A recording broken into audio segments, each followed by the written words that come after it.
고맙고 감사드립니다. 오늘 우리 함께 살펴볼 하나님의 말씀, 마태복음 7장 24절 말씀에서 27절까지의 말씀 우리 함께 살펴봅니다. 우리 같이 함께 천천히 같이 읽겠습니다.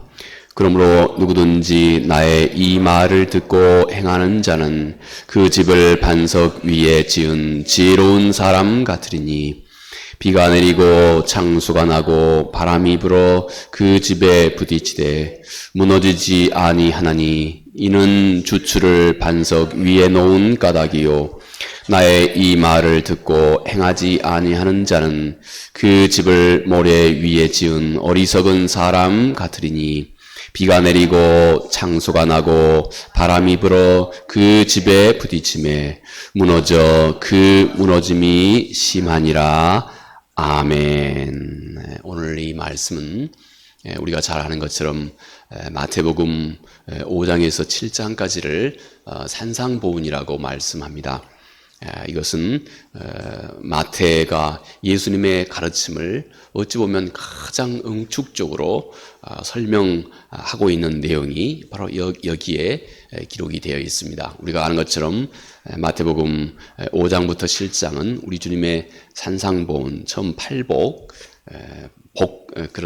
그러니까 우리 이 세상의 어떤 그런 관점이 아니고 하나님의 나라의 자녀들은 반드시 그의 마음 중심에 이런 삶을 갈망하기 시작하고 또 이런 삶을 살아가기 시작한다. 그리고 이것이 진정으로 이 땅의 삶뿐만 아니라 영원한 나라의 삶까지 복 있는 자의 삶이다 하고 주님이 8가지, 그런데 또 다른 학자들은 9가지 그렇게 소개를 하고 있죠. 거기에서 또 우리 주님은 그 다음 율법이 정작 가르치고 있는 바가 무엇이냐. 율법은 간음하지 말라 했고 또 율법은 다른 사람을 살인하지 말라 했는데 이런 겉으로 드러나는 계명을 문자적으로 지키려고 하는 것 이면에 하나님의 마음이 과연 무엇이냐. 다른 사람에게 살인하지 말라 하였지만 나는 너희에게 이르노니 다른 사람에게 노하지도 말고 분을 내지도 말고 다른 사람에게 락하라 하지도 말아라. 유대 사람들이 가지고 있었던 한 가지 욕이 있는데 그게 락하였다고 합니다. 너는 참 쓸모없는 자다. 혹은 너는 이 골빈 사람이다. 미안합니다. 글자 그대로 얘기해서 실제로 이 empty head입니다. 골빈 사람이다. 이렇게 얘기하는 욕입니다. 이게 유대인들이 가지고 있었던 한 가지 욕이고 또 이 욕이 상당히 듣는 사람에게 심한 그런 충격을 또 모욕감을 줬던 것이 분명합니다.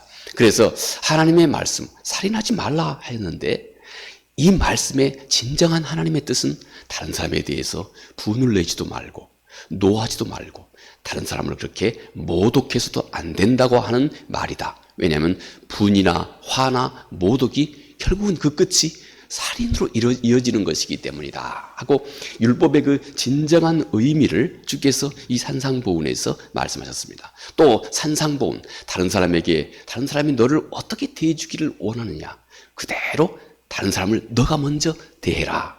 이렇게 주님께서 말씀하셨습니다.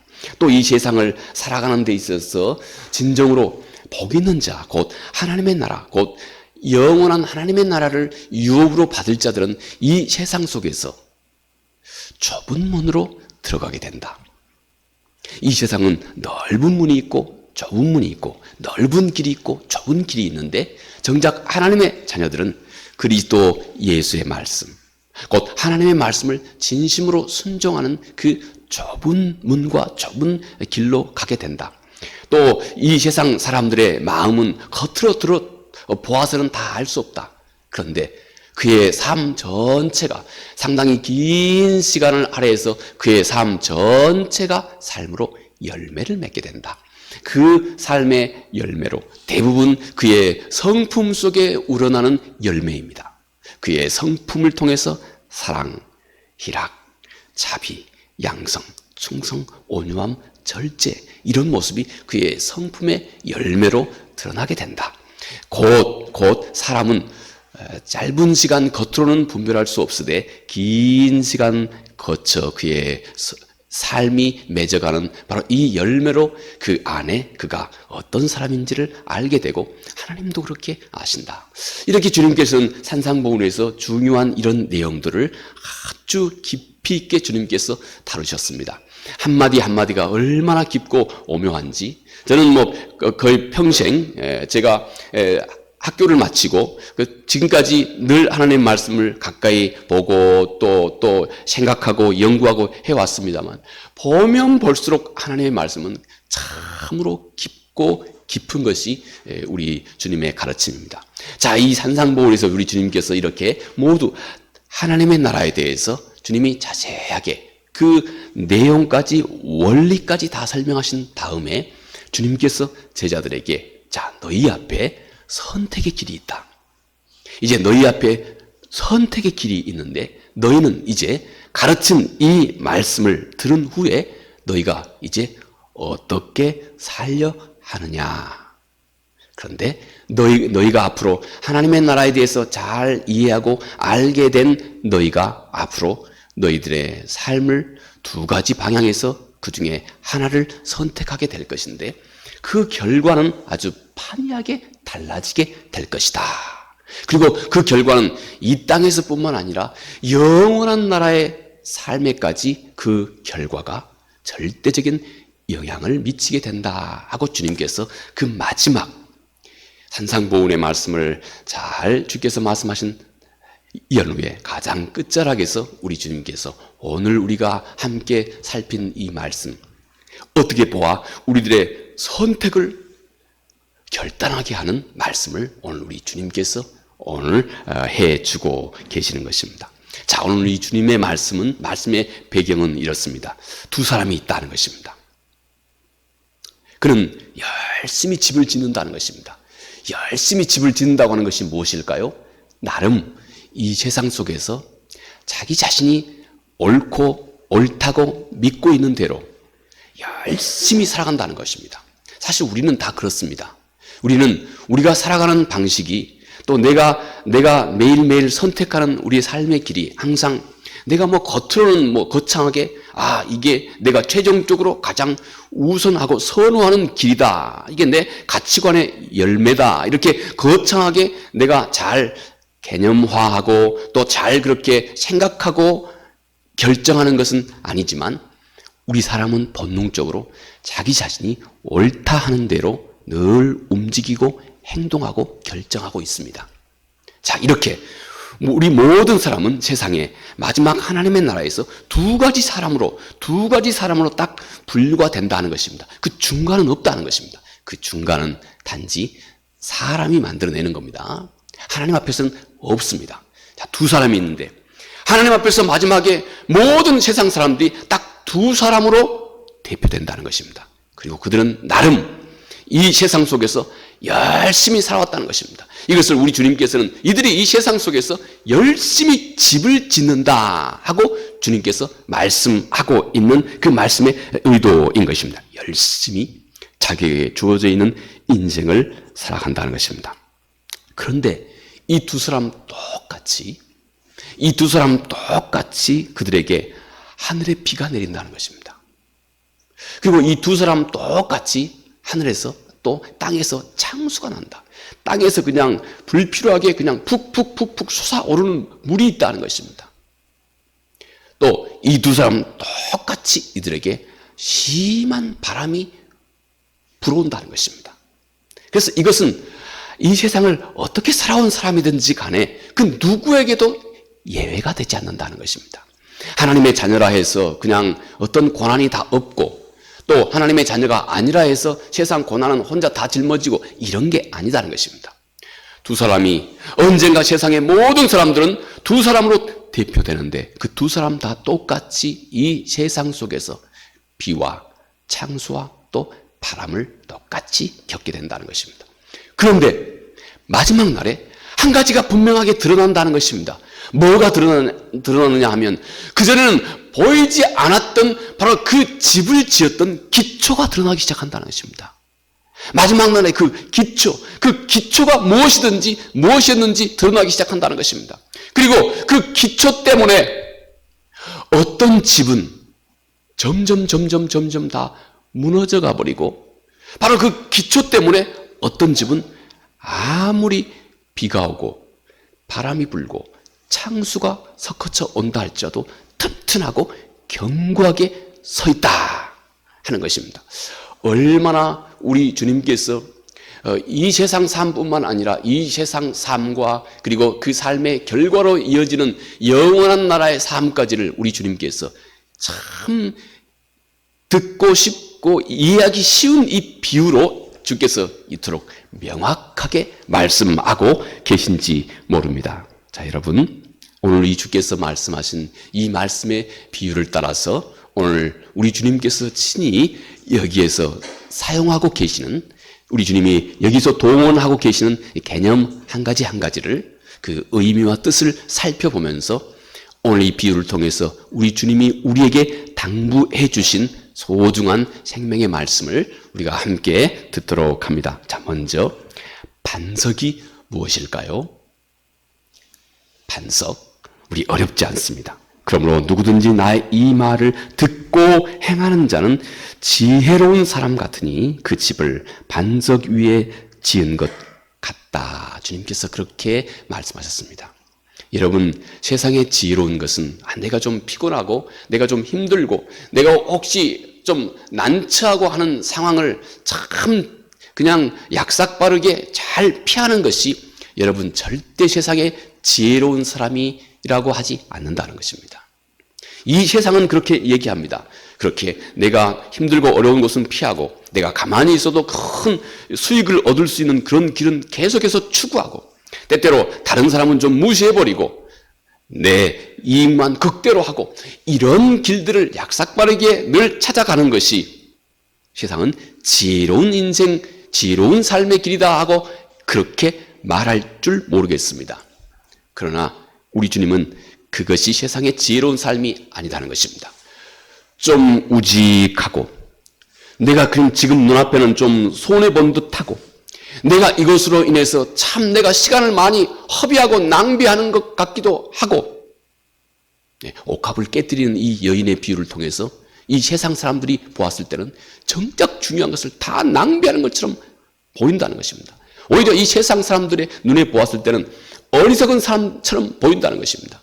또 그리스도, 그분을 위해서 내가 좀 내 인생을 더디가는 것 같고 돌아가는 것 같고 다른 사람보다 시간을 더 많이 빼앗기는 것 같고 인생을 참 효율적으로 그렇게 살아가는 것 같지 않은 것처럼 보인다 할지라도 오늘 우리 주님께서는 여기 이 한마디를 놓치지 않습니다. 세상은 지혜롭게 살아가는 이들이 있다는 것입니다.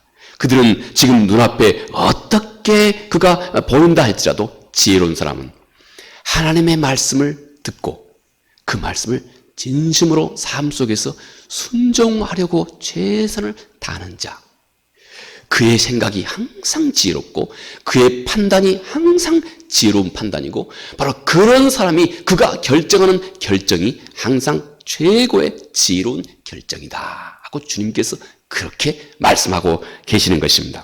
자, 여러분, 우리가 결론부터 말한다면 우리 주님의 이 말씀을 따라 반석, 우리가 그 위에 세워야 할, 우리 인생을 그 위에 세워야 할 이 반석은 우리 주 예수 그리스도의 말씀을 잘 유념하여 듣고, 제가 유념하여라고 하는 말을 더합니다. 왜냐하면 히브리서 2장 1절 말씀에 너희가 하나님의 말씀을 유념하여 듣지 않으면 너희는 이 세상의 파도에 휩쓸려 가버리게 된다 하고 말씀하셨습니다. 하나님의 말씀을 성경은 너희는 꼭 유념해 들으라는 것입니다. 마음을 열고 이 말씀을 내가 이해하는 데까지 최선을 다해 순종하겠습니다 하는 태도, 이것이 말씀을 유념하여 듣는 태도입니다. 너는 말씀을 이렇게 유념하여 듣고 그리고 너가 들은 그 말씀을 너의 삶 속에서 최선을 다해서, 최선이라고 하는 것은 내가 할 수 있는 데까지 정성을 기울여 진심을 담아 행동으로 옮기라. 이것이 1차적으로 우리의 삶을 반석 위에 세우는 것이다 주님 말씀하십니다. 반석은 이렇게 단순히 예수 그리스도, 그분을 내가 다 안다, 우리의 지혜만으로 오늘 우리 이 집사님께서 기도해 주신 같이 이 그리스도의 말씀을 우리의 지혜로만 다 이해하고 있는 것으로 그치지 않는다는 것입니다. 또 우리가 우리의 신앙생활이 단지 우리들의 어떤 종교생활, 습관적인 이런 생각, 삶으로만 그치지도 않는다는 것입니다. 또 하나님의 말씀을 내가 순간순간 감정적으로 반응하고 뜨거웠다가 또 낭망했다가 늘 이렇게 우리 감정적으로만 하나님 말씀을 그렇게 대하고 있는 것도 아니다 하는 것입니다. 우리 주님의 비유에서 반석은 우리 주 예수 그리스도 그분 자체를 이렇게 추상적으로만 또 우리의 관념적 우리의 생각으로만 우리 주 예수 그리스도와 그분의 말씀을 우리가 듣고 고백하는 것 이것뿐만이 아니라 예수 그리스도의 말씀을 내가 유의하여 유념하여 듣고 그리고 그 말씀대로 내가 진심으로 내 삶 속에서 살아내는 순종의 삶. 제가 조금 더 간략하게 요약한다면 우리 주님의 이 비유를 통해서 주님이 말씀하신 이 반석, 우리가 그 주초를 그 위에 든든히 세워야 할 그 반석은 하나님의 말씀이요. 두 번째는 우리의 순종입니다. 이렇게 하나님의 말씀 그리고 우리의 순종, 이것이 곧 반석, 튼튼한 반석이 된다 하고 주님께서 말씀하셨습니다. 자, 그러면 여기 한 가지 또 중요한 것이 있습니다. 우리 주님은 삶의 주초를 반석 위에 놓는다 이렇게 말씀하셨습니다. 우리의 삶의 어떤 기둥들을 그리고 그 안에 기초를 이 튼튼한 반석 위에다가 놓는다. 이것은 오늘 우리에게 맡겨져 있는 일입니다. 어떻게 하는 것이 우리의 삶의 그 주초를 이 반석 위에다가 놓는 일일까요? 같은 답 같지만 조금 우리로 하여금 생각하게 만드는 말씀이기도 합니다. 우리 주님은 그 길을 단순하게 이렇게 제시합니다. 말씀을 듣는 데에서 멈추지 않고 행함으로 옮기는 바로 그 길. 말씀을 듣고 행하는 자가 되는 것. 자, 그런데 여러분, 여기서 우리가 한 가지 생각해 보아야 할 것이 있습니다. 우리 주님께서 오늘 이 말씀의 맥락 속에서 우리가 우리의 삶의 주추를 우리는 매 우리들의 결정과 매 순간 우리들의 결단에 따라서 우리는 매 순간순간마다 이 삶의 주추를 반석 위에 놓든지 아니면 모래 위에 놓든지 우리는 이 일을 계속 하고 있다 하는 점입니다. 왜냐하면 우리는 하나님의 말씀을 듣는 일을 또 우리가 하나님 말씀을 묵상하는 일을 평생에 계속 하고 있기 때문에 우리가 듣고 이 묵상하는 이 하나님의 말씀을 매 순간 우리가 어떻게 대하고 있는지 하는 우리의 삶의 태도는 계속되고 있는 것입니다. 그러므로 우리는 우리의 이 삶의 주추를 반석 위에 놓든지 아니면 모래 위에 놓고 있는 이 일, 정작 중요한 이 일은 우리 인생에 있어서 평생에 계속 되고 있는 일이다 하는 것입니다. 이것이 우리가 이제 중요하게 여겨야 할 일이라 할 수 있겠습니다. 예를 들어서 내가 용서할 것인가 말 것인가. 저 사람, 나를 정말로 면전에서 모독한 저 사람, 내가 정말로 저 사람을 용서할 것인가 말 것인가. 우리는 우리 삶 속에서 오늘 또 이런 기로에 서게 됩니다. 그런데 이 순간 나의 결정에 따라서 내가 내 삶의 주초를 반석 위에 놓던가 아니면 모래 위에 놓던가 둘 중에 하나를 내가 지금 하고 있는 것이다 하는 것입니다. 그리고 이 일은 평생에 계속된다 하는 것입니다. 내가 지금 나를 심하게 모독한 저 사람을 내가 예수 그리스도로 인하여서 하나님의 자녀된 내가 하나님의 말씀을 순종하는 그런 진심 어린 내 마음 따라서 내가 저 사람을 진정으로 용서하는 것입니다. 그리고 곰곰이 생각하기를 내가 저 사람 입장에 서게 된다면 나 또한 저럴 수도 있겠구나 하는 생각을 내가 넉넉하게 품면서 내 마음속에 아무 잔금이 없이 진심으로 그를 이해하고 용서하고 받아들이는 것입니다. 그러면 우리는 그 순간 내 삶의 주초를 반석 위에 튼튼히 세우는 어떤 한 가지 아주 소중한 일을 내가 행하고 있는 것이 된다 하는 것입니다. 또 내가 어떤 상황 속에서, 곤란한 상황 속에서 내가 정직할 것인가, 아니면 한 번의 거짓말을 슬쩍 하면서 내가 이 곤란한 상황을 쓱 모면해 버릴 것인가. 여러분, 우리 사람에게 있어서 거짓말의 유혹은 한순간에 나를 마치 그 슈퍼맨 같이 만들어주고자 하는 유혹입니다. 내가 곤란한 상황에 처했을 때 딱 단 한 번의 거짓말은 나를 그 순간을 훌쩍 뛰어넘어서 슈퍼맨처럼 그 순간을 극복해 가게 만들어줍니다. 그러니 이 일이 얼마나 큰 유혹이겠습니까?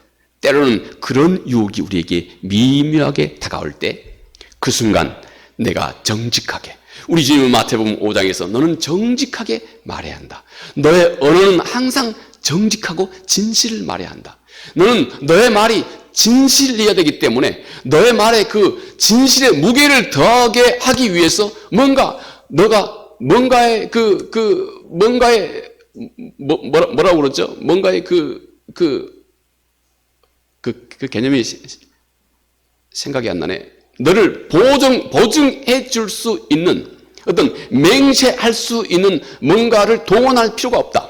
너는 너 말에 진실성을 더하기 위해서 예루살렘을 동원하든가, 또 누구를 동원하든가, 혹 어쩔 때는 하나님의 이름을 동원하여서 너는 너의 말에 진실의 무게를 더하게 할 필요가 없다. 그렇게 하지 말라는 것입니다. 단지 항상 너는 진실을 말하라. 진실을 말하는 자는 yes, yes, no, no. 그걸로 끝난다. 주님께서 그렇게 말씀하셨습니다. 그래서 너는 항상 예, 아니요, 아니요만 하라. 우리 삶은 때로는 그런데 한순간에 어떤 곤란한 상황에 다가옵니다. 그 순간에 내가 딱 한마디만 거짓말을 해버리면 나는 그 순간을 쉽게 모면할 수 있습니다. 그런데 그런 유혹 앞에서도 너는 그 순간 혹 난처한 상황에 처한다 할지라도 진실을 말하라. 왜냐하면 진실을 말할 때라야 너가 상상도 하지 못한 정말로 하나님의 그 소중한 역사가 그 안에서 이루어지기 때문이다. 진실을 말하고 또 진실을 말하는 사람을 듣고 있는 사람은 그가 곤란한 상황에도 불구하고 그가 그럼에도 불구하고 진실을 말하고 있는지를 곧 알아봅니다.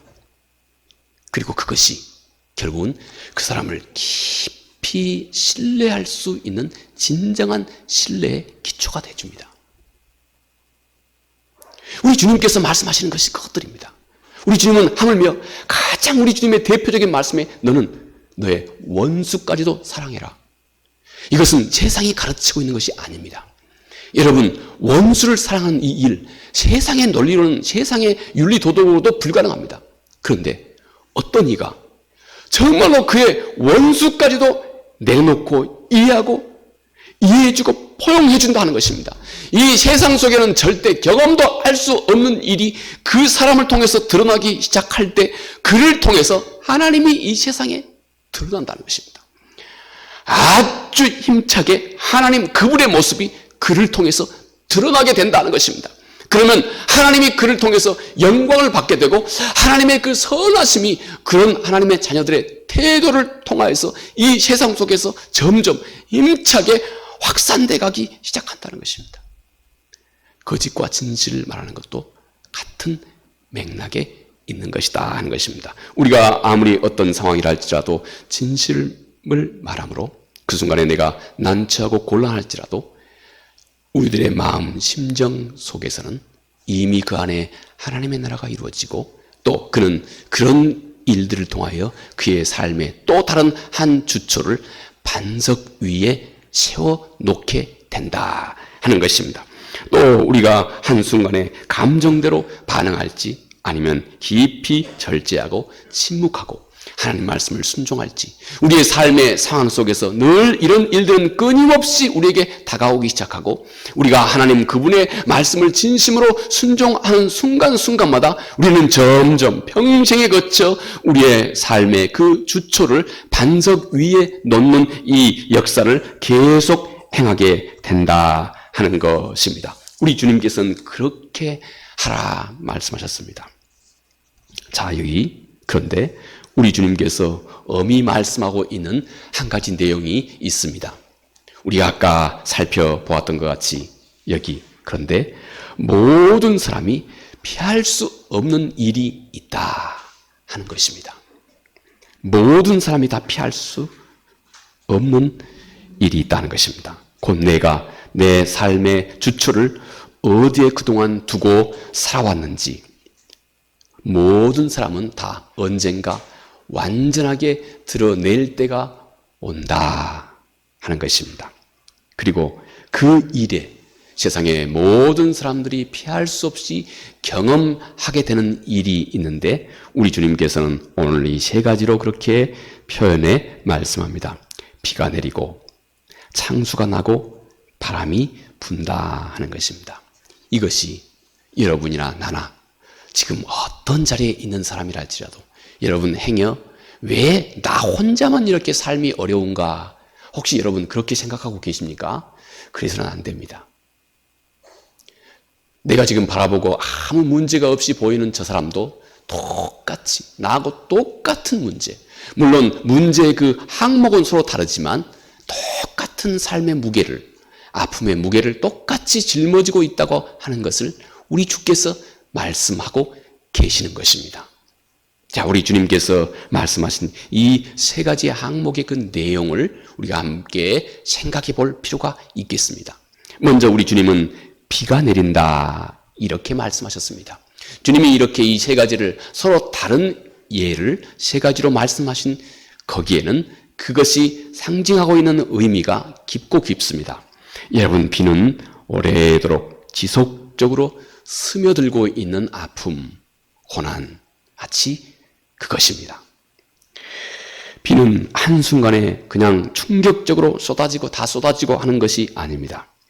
시간을 두고 또 계속해서 늘 삶을 마치 촉촉히 내리는 비와 같이 늘 내 삶을 적시고 있는 아픔, 그 고난을 우리 주님께서 비라고 하는 이 상징적인 용어로 주님께서 말씀하고 계시는 것입니다.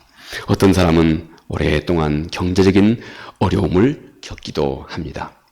어떤 사람은 늘 하는 일이 늘 반복적으로 실패하고 또 반복적으로 그로 인해서 좌절감을 경험하고 있기도 합니다. 어떤 사람은 상당히 그 끝이 잘 보이지 않는 질병으로 인해서 회복이 참 지연되고 그로 인해서 어려움과 아픔과 또 고통을 겪기도 합니다. 어떤 사람은 오래도록 다른 사람에게 뭐라고 말할 수 없는 혼자만의 어떤 오랜 외로움이 그의 마음속에 늘 삶의 한 부분을 차지하고 있기도 합니다.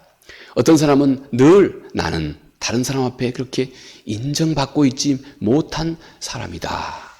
나는 하나님 앞에서도 잘 인정받고 있지 못한 사람 같아 하는 이런 자괴감이 오랫동안 그의 삶 속에, 마음 속에 남아있기도 합니다. 이렇게 비는 단번에 그 집을 무너뜨리기보다 서서히 그의 마음과 삶을 약하게 하는 이런 고난이 너의 삶 가운데 피할 수 없이 다가온다 하는 점입니다. 또 하나 우리 주님께서는 다음에 창수가 난다 말씀합니다. 창수는 내 삶 아래서부터 위로 솟아오르고 있는 그런 고난인 것입니다. 이것은 바깥에서 오는 것이 아니고 마치 내 삶의 기초와 같이 내 인생과 삶의 깊은 내면 속에서 늘 나를 위협하고 있는 이 고난을 의미합니다. 때로는 어떤 사람에게는 참 불행하게 그의 가정이 붕괴되기도 합니다. 또 어떤 이들은 붕괴된 그 가정에서 결신 가정의 그 자녀들로 오랫동안 그렇게 살아가야 하기도 합니다. 또 어떤 경우에는 그동안 신실했던 어떤 관계가 한순간에 깊이 무너지고 파탄을 경험하기도 합니다. 어떤 사람은 늘 자기 삶 속에 늘 어떤 약함을 끝없이 경험하기도 합니다. 뭐 누구에게 썩 자랑하지도 못한 자기 혼자만의 참 깊은 고민이 끊임없이 그의 내면 속에서 그를 괴롭게 하기도 합니다. 때로는 어떤 경우에 내가 누구인가? 내가 이 세상에 누구인가? 하고 그 정체성에 대한 어떤 심한 흔들림이 그의 삶 속에서 경험하기도 합니다. 모두가 다 그의 삶과 생각과 인생, 그의 내면 깊숙한 곳에서 끊임없이 그에게 다가오고 있는 의구심과 갈등과 번민과 어려움과 고난입니다. 내가 믿고 의지했던 것이 다 흔들리면서 이렇게 우리는 우리 신앙의 진짜 기초를 드러내게 된다는 것입니다. 또 하나 우리 주님께서 말씀하셨습니다. 바람이 분다. 바람은 이제 창수와 정반대의 것이라 할 수 있겠습니다. 외부에서 밀어붙이고 있는 이 압박, 고난, 자기 자신의 결정이나 판단이나 삶과는 전혀 상관없이 그저 외부에서 다가오고 있는 이 고난인 것입니다. 외부의 환경과 압력에서 오는 이 고난을 의미합니다. 이 사회적인 압박, 나는 가만히 있는데 이 사회 구조가 나를 정말로 힘들고 어렵게 하고 있습니다. 그리스도인으로서 정말 내가 가지고 있는 이 가치관이나 또 내 정체성과는 정반대되는 이 세상, 이 사회가 가지고 내게 충돌해 오고 있는 이 가치관의 그런 괴리, 압박 있습니다. 또 어떤 사람은 무고하게 나를 비난하기도 하고 조롱하기도 하고 박해를 하기도 합니다. 또 내가 몸담은 그 사회 자체가 끝없이 경쟁을 피할 수 없는 그런 여건과 환경 속에 내가 내몰리기도 합니다. 시대적인 불안이나 또 불확실성, 또 이 바람은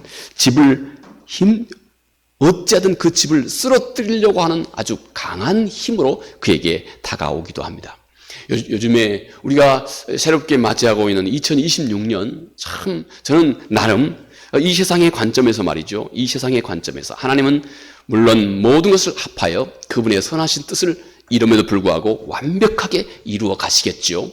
그런데 우리가 인간적으로 보아 2026년 정말 너무 불확실한 이 세상의 모습들, 그동안에 있었던 전쟁도 계속되고 있고 어쩌면 그 갈등이 점점 확대되는 것 같고 그동안 또 잠잠했던 곳에서 너무나 심각한 내전이 생겨나기도 하고 지금 이란 같은 경우에는 그 숫자가 어느 정도인지 헤아릴 수 없을 정도로 심각한 그런 사회 내란이 거기에서 발생하고 있습니다. 이란 여러분 이슬람 국가이지만 거기 안에도 우리 그리스도인들 많이 있습니다. 지하에서 그리스도인으로 살아가고 있는 사람들 많이 있습니다. 또 거기에서 점점 우리 지구에 특히 이란 같은 경우에는 이런 문제가 가속되고 있습니다. 먹을 물이 없는 겁니다. 그리고 여러분 우리 지구가 맞이하고 있는 생태계의 혼란들 얼마나 심각하게 우리에게 다가오고 있습니까? 모두가 다 이것들이 우리 인류가 모든 사람이 피할 수 없는 주님이 말씀하신 바람이 분다 하는 이 말씀 속에 있습니다. 지혜로운 사람도 어리석은 사람도 모두가 다 이 폭풍을 맞게 됩니다. 여기서 신앙의 차이가 드러나게 될 것이다 하고 주님이 말씀하셨습니다. 그 차이는 어떤 이는 폭풍을 맞이하고 어떤 이는 폭풍을 맞이하지 않고 하는 이런 문제가 아니다는 것입니다. 모두가 다 피할 수 없이 맞이하고 있는 이 폭풍 앞에 그가 무너지느냐 아니면 그가 견고하게 서느냐 하는 데 있다 하는 것입니다. 자, 그럼 오늘 이 말씀을 속에서 마지막 우리 주님께서 우리가 어떻게 살라고 주님께서 말씀하고 계신 것일까요?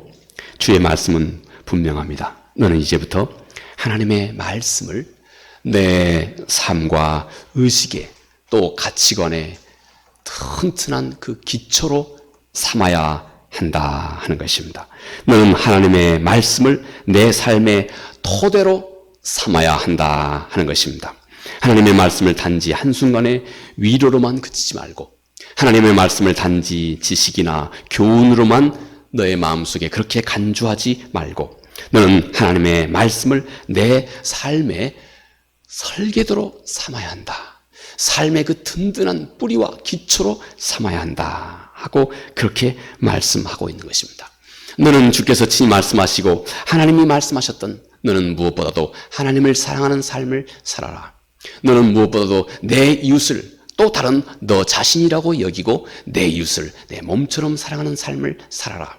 너가 그렇게 하게 될 때 전혀 세상에서 보지 못한 모습이 너를 통해서 드러나게 되고 너의 그 모습을 통해서 하나님의 나라가 세상 앞에 너무나 분명하게 드러나게 되고 그것이 하나님이 영광을 받을 뿐만 아니라 너의 인생도 참으로 가치 있고 복 있고 능력 있는 삶이 되게 되기 때문이다 하는 것입니다. 너는 이렇게 하나님의 모든 말씀, 너는 원수까지 사랑하여라. 너는 먼저 그의 나라와 그의 의를 구하여라. 너는 늘 의에 줄이고 목마른 삶을 살아가고 너는 항상 심령이 가난한 자로 하나님 앞에 서서 너는 너 자신을 부인할 줄 알고 그리고 그 정도만큼 하나님을 전폭적으로 너의 삶 속에 받아들이는 그런 삶으로 점점 너의 삶의 체질을 그렇게 바꾸어 가라. 너는 거듭나야 한다고 하는 이 말씀이 그토록 중요한 것을 알고 너는 어찌하든 우리 주께서 친히 말씀하신 거듭난 삶에 너의 삶의 튼튼한 기초를 삼고 집중하고 주님이 분부하여 우리에게 말씀하신 모든 주의 말씀을 다른 사람에게 서로 가르쳐 지키도록 하는 이런 삶에 너의 삶을 투자하라. 이렇게 주님은 먼저 우리가 이 세상을 어떻게 살아야 하는지 먼저는 하나님의 말씀을 우리의 삶에 이렇게 든든한 토대로 삼고 살아가야 할 것을 말씀하십니다. 그리고 너는 절대 하나님의 말씀의 순종을 내일, 모레, 뒤로 미루지 말고 지금 하나님 말씀을 늘 순종하는 삶을 살라 하는 것입니다. 그러므로 누군지 말씀을 듣고 행하는 자, 듣고 행한다고 하는 말은 쉽게 우리나라 말에 듣고 즉시 행하는 자라고 하는 말입니다. 늘 하나님의 말씀을 이렇게 너의 삶 속에 긴급하고 중요한 사안으로 알고 말씀을 너의 삶 속에 순종하는 삶을 살도록 하라 하는 것입니다. 오늘 나의 이 작은 순종이 여러분 내일의 내 삶과 내 인생을 만들어 갑니다. 그리고 영원한 삶까지도 든든하게 지탱해 가게 됩니다. 너는 이렇게 하나님의 말씀을 듣는 일에 아주 유념하고 그리고 이해한 것은 기쁨으로 너의 행동에 옮기는 삶을 살아라 하는 것입니다. 이것이 반석을 든든한 우리 기초를 든든한 반석 위에 놓고 지혜로운 인생을 사는 길이다 하는 것입니다. 마지막 한 가지만 더 생각해 봅니다. 왜 말씀을 내가 듣고 행하는 일이 그토록 중요한 일일까요? 사람이 하나님 말씀을 행한다고 하는 것은 하나님의 말씀을 내가 개념과 지식에서 내 삶에 실제로 바꾸어 주기 때문에 그렇습니다. 너희가 이것을 알고 행하면 복이 있다 하고 주께서 요한복음 13장 17절에 말씀하신 같이 행하지 않는 말씀은 그냥 머릿속에서만 머물고 있는 바로 그 정보에 그치지만 우리가 우리의 삶 속에서 행하고 있는 이 말씀은 이것이 우리들의 현실이 되게 된다 하는 것입니다. 아까 말씀하신 같이 원수를 사랑하라 하는 이 말씀, 그냥 우리가 우리의 삶에 어떤 고상한 도덕적인 이런 한 가지로 교훈으로 이렇게 여기지 않고 내가 진짜로 나를 힘들게 하고 어렵게 하고 혹 모욕했던 사람까지도 그를 위해서 정말로 하나님 앞에 기도하고 그의 입장에 진심으로 서서 그를 이해하고자 한다면 곧 여러분 내 마음속에 머물고 있던 그 원수로 인하여서 깊이 마음을 사로잡은 그 증오가 즉시 사라지고 내 안에 평강이 밀려옵니다. 하나님의 말씀이 내 안에 실제가 되기 시작한다 하는 것입니다. 또 내가 염려를 하나님께 맡기라. 이 말씀을 내가 정말로 실천하면 내 염려를 다 주님 앞에 실은 맡기라 하는 말은 던져버리라는 말입니다. 내 염려를 정말 주님께 다 내어버리고 그의 선하심과 그의 능력을 깊이 내가 신뢰하기 시작하면 이 주의 말씀의 능력이 내 안에 실제 평강과 그리고 자유함으로 내 안에 말씀이 실제가 되기 시작한다 하는 것입니다. 또 용서하라, 이것도 마찬가지입니다. 내가 정말로 용서를 내가 실천하기 시작할 때 내 안에 깊은 올무와 같은 사슬이 깨어지고 내 안에 하늘의 샬롬, 곧 에이렌의 그 평강이 내 안에서 자리 잡기 시작합니다. 이렇게 말씀을 행하는 것은 하나님의 말씀을 개념해서 실제로 내 마음속에 옮겨주게 됩니다. 또 행함은 우리 안에 신뢰를 낳게 되고 신뢰는 우리 안에 더 큰 믿음을 우리 안에 점점 가속하게 해줍니다. 또 행하는 것은 말씀을 내 삶의 구조로 점점 굳혀가게 됩니다. 한 번의 순종은 단지 내 안에 한 번의 한 작은 사건에 불과하지만 반복된 순종은 내 삶의 구조가 내 삶의 모습을 만들어냅니다. 그리고 그것은 내 삶의 영원한 운명을 만들어 가게 됩니다. 그리고 행함은 우리 안에 성령의 역사가 왕성하게 이루어지게 해줍니다. 자, 우리 함께 정리해 봅니다. 하나님 말씀을 듣고 행하는 것이 그토록 중요한 이유는 여러분, 행하는 것. 하나님 말씀을 우리가 행하는 것은 여러분, 하나님의 말씀을 내 삶 속에 가장 안전한 장소에 하나님 말씀을 보관하는 일입니다. 하나님 말씀을 내가 행동으로 순종하여 행하는 것은 하나님 말씀을 나에게 있어서 가장 안전한 장소에 하나님 말씀을 보관하는 일이 된다는 것입니다. 내 삶 자체에다가 하나님 말씀을 보관하는 것입니다. 우리 주님의 아주 오묘하신 가르침 중에 한 가지가 진짜 중요한 것은 하나님께서는 나 자신에다가 그 말씀을 두는 것입니다. 정작 내가 이웃을 어떻게 대해야 하는지는 주님이 너 자신을 보아라는 것입니다. 이웃이 너에게 어떻게 해주기를 원하느냐, 그 답을 내 자신에게 둔 것입니다. 정작 중요한 것은 이렇게 하나님의 말씀을 내 삶, 내 자신에게 두었습니다. 하나님 말씀을 행함과 함께 하나님 말씀이 가장 내게 있어서 소중한 장소, 내 자신에게 하나님 말씀이 보관되게 된다 하는 것입니다. 이를 통하여 하나님이 영광 받으시고 우리의 삶에 큰 은혜가 넘쳐나게 됩니다. 이 은혜가 우리 속에 다 충만하기 바라겠습니다. 은혜로우신 아버지 하나님, 고맙고 감사합니다. 세상의 많은 사람들은 두 가지 부류로 하나님 앞에 이제 영원한 길을 택하게 되는데, 어떤 이들은 그의 삶의 기초를 모래 위에다가, 어떤 사람은 그의 삶의 주초를 반석 위에다 둔다 하셨습니다. 이 든든한 반석은 전능하신 하나님의 말씀이요, 그리고 그 말씀을 순종하는 나의 순종입니다. 우리 주님께서 말씀하신 이 소중한 교훈 따라 이제는 하나님의 말씀을 내 삶 가운데 전심으로 순종하고자 하여 주여 우리의 삶의 기초를 든든한 반석 위에 둘 수 있는 지혜로운 삶 살아갈 수 있도록 도와주시옵소서. 예수님 이름으로 기도합니다. 아멘.